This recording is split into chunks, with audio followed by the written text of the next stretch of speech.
case you think you can become something strong here by your cerebral strength in time, you are lying. You are joking. I've seen first class student frying akara by the roadside, who are poor cobblers, shoemakers by the roadside. Are we here? But I've seen the other people who understand something deeper that have become pillars of authority. The secular musicians that the people, I don't want to believe there is anybody that listens to secular music that you so admire. Go and listen to their backstories. You will see that some of them, the influence they have received is because they encountered the water spirit. Are we together? There is a threshold your talent can take you to. There is a threshold your natural ability can take you to. But for you to become a pillar in time, wherein either divine systems or demonic system will rest on you to colonize a generation, you must cut fraternity with a spirit that will allow you to walk the heavens in order for you to rule the earth. That is the structure of our realm of reality. For a man to rule in time, he must understand how to navigate the heavens, be it demonic or divine. If you don't have the technology, I can assure you, you will remain a dwarf in time forever. I was sharing with someone, I cannot recall precisely, and I was letting the person understand. I think we were on call, and I was explaining the fact that there is a difference between being successful and becoming a voice. Are you listening to me? There have been many world richest men, but none has been a voice until Elon Musk. Do you get my point? The man alone stood against EU. One man. A committee of nations were fighting him and they could not prevail. That one is not just a successful man. He has what? When he speaks, nations hear. Are we together? Is Chimamanda the only brilliant writer we have in Africa? She's the one that has what? A voice. So you see, for you to have success and also have a voice, the voice part of it, the requirement to become a voice is that you navigate the what? The heavens. I can assure you that there are men of God in this nation. Let me not go there.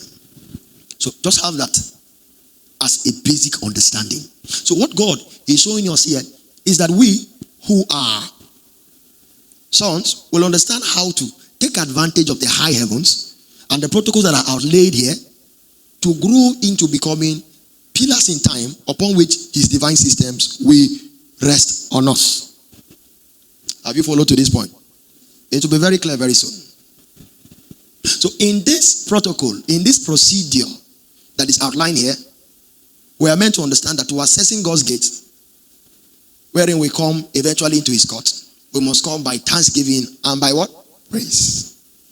But like I said, there is an elder realm, and that elder realm is the reference point for this verse of scripture.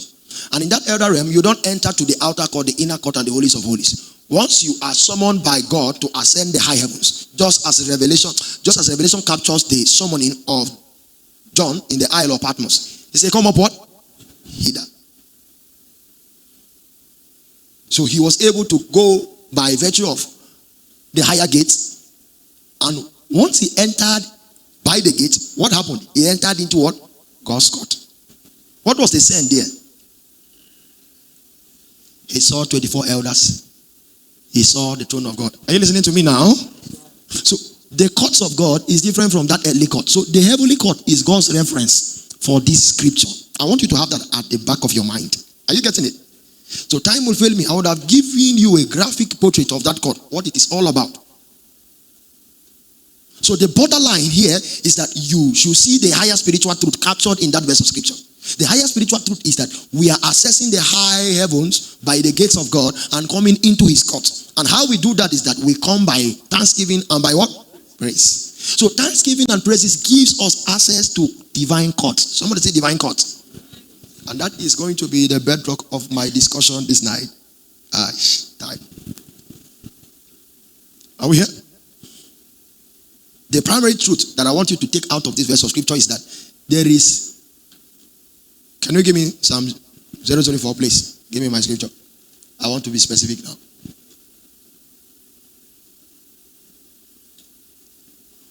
Oh. Enter into his what? Gates, we stand, and into is what? Now, the court is in plural. Is what? Court. So the primary truth I want you to pick out of this verse of scripture is that there are divine courts. Somebody say divine courts. Divine what? So once you have access to God's realm by his gates, what you come before immediately is his courts. They are courts of ordination. They are angelic courts. Are you getting it? Many courts. Time will fail me. I would have highlighted the courts for you to see them.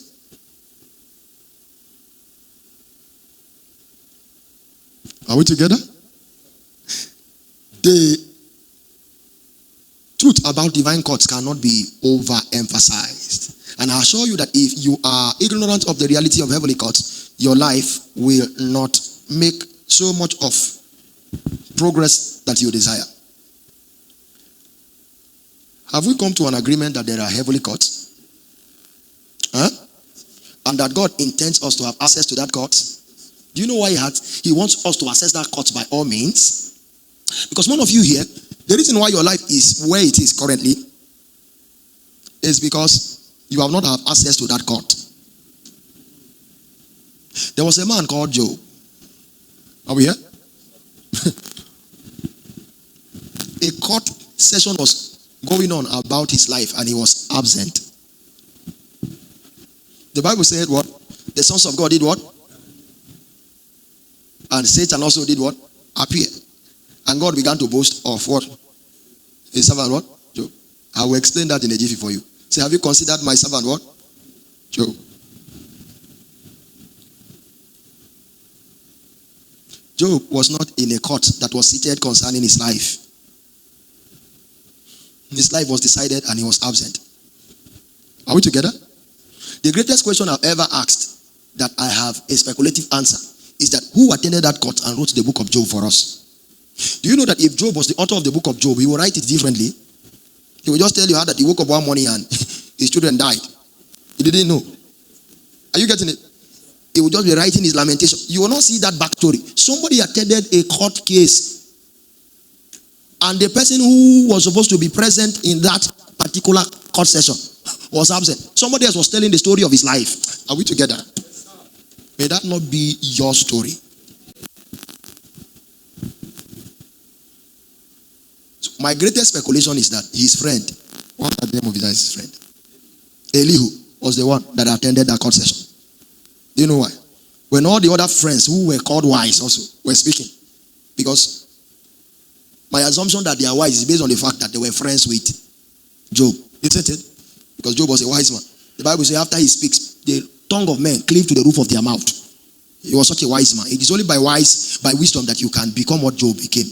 So I want to believe that since he was the richest man, is he in the east, right? The other richest men in south, west, north, isn't it? Came together. So the four richest men in the world gathered. So all of them were speaking.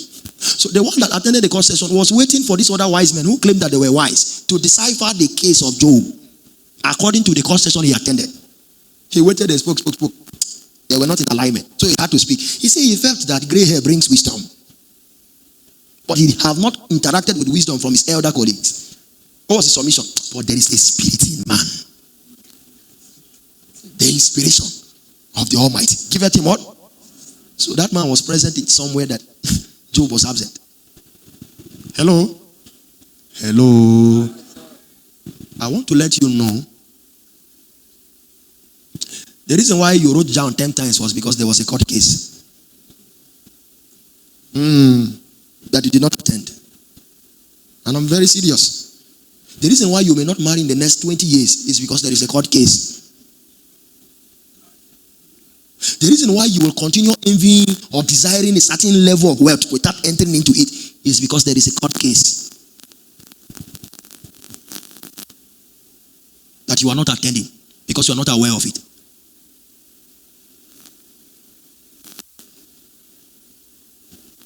Are we together?